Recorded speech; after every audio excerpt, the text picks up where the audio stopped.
रिश्तों की डोर। शाम का समय था, सूरज ढलने को था। नीलम बरामदे में बैठी अपने बेटे आर्यन की स्कूल से घर आने का इंतजार कर रही थी। हर रोज की तरह वो दरवाजे पर खड़ी होकर राह देखती, लेकिन आज उसका मन बेचैन था। कुछ ही देर में आर्यन आया, लेकिन उसकी चाल धीमी थी, चेहरे पर उदासी। नीलम ने उसे प्यार से गले लगाया और पूछा, क्या हुआ बेटा, आज इतने चुप क्यों हो?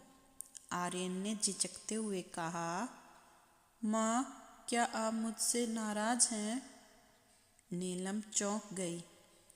ऐसा क्यों सोचते हो? आर्यन की आंखों में आंसू आ गए।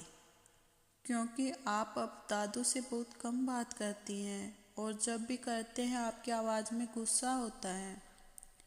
नीलम ने कोई जवाब नहीं दिया। उसके मन में बीते कुछ महीनों की बातें घूमने लगी। घर के बड़े बुजुर्ग हमेशा घर की नींव होते हैं, लेकिन कभी कभी गलत फहमियाँ उस नींव को हिलाने लगती हैं।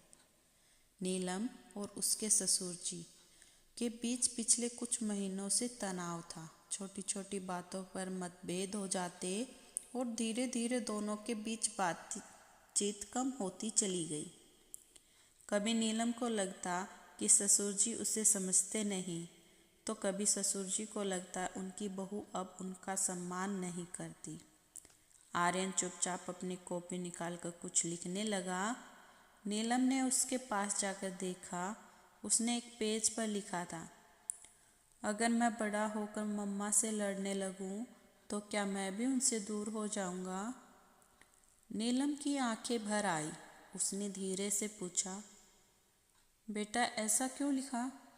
आर्यन ने मासूमियत से कहा, माँ, मैं आपको और दादू को पहले जैसा देखना चाहता हूँ। हम सब एक साथ खुश क्यों नहीं रह सकते? उस रात नीलम सो नहीं पाई। उसे याद आया कि जब वह इस घर में नई नई आई थी, तो ससुर जी ने उसे बेटी की तरह अपनाया था।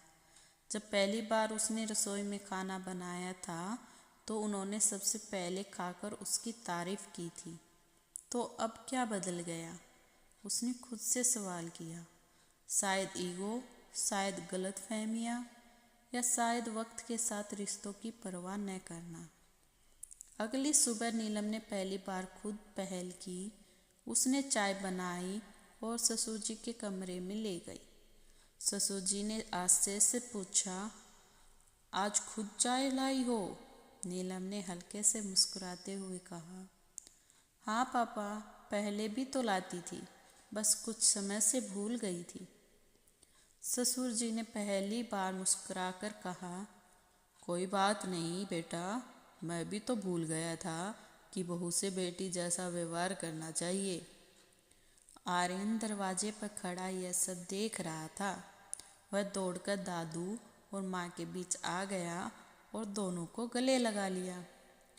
अब सब पहले जैसा हो गया ना? उसे खुशी से पूछा। नीलम और ससुर जी ने एक दूसरे की तरफ देखा और सिर हिलाया। हाँ, अब सब पहले जैसा ही था।